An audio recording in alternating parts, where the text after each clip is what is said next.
રાજ્ય કક્ષાની બાળ પ્રતિભા શોધ સ્પર્ધામાં પોરબંદરની વિદ્યાર્થીનીએ લોકગીતમાં બીજો ક્રમ મેળવતા બિરદાવવામાં આવી છે.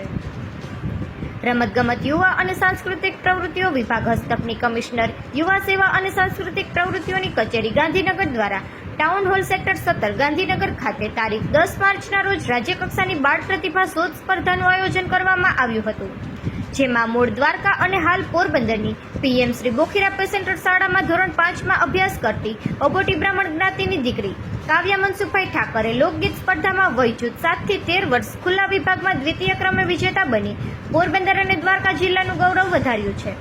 સ્પર્ધામાં લોકનૃત્ય, સમૂહ ગીત, ભજન, લોકગીત, દુહા, છંદ, ચોપાઈ અને લોકવાર્તા જેવી વિવિધ સ્પર્ધાઓ રાખવામાં આવી હતી, જેમાં રાજ્યકક્ષાએ એકમાત્ર કાવ્યા મનસુખભાઈ ઠાકર લોકગીત વિભાગમાં દ્વિતીય ક્રમે વિજેતા જાહેર ઘોષિત થતા અગ્રણીઓ અને શિક્ષકવિદો સહિતના મહાનુભાવોએ કાવ્યા પર અભિનંદનની વર્ષા વરસાવી ઉત્તરોત્તર પ્રગતિના સોપાન સર કરે તેવી શુભેચ્છાઓ પાઠવી છે.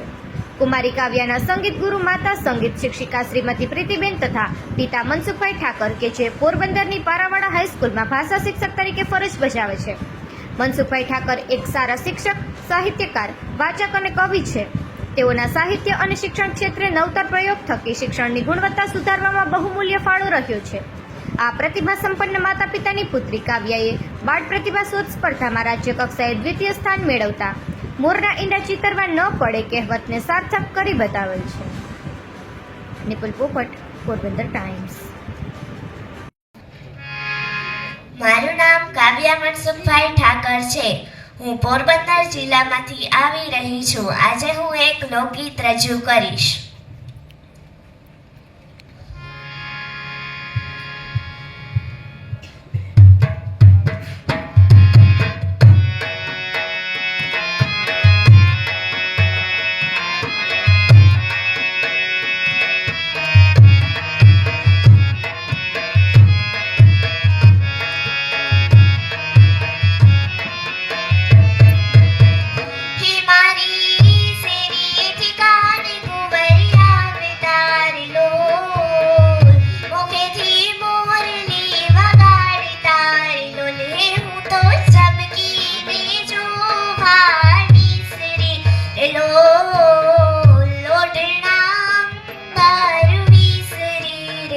હે મારી શેરીએથી કાન કુંવરિયા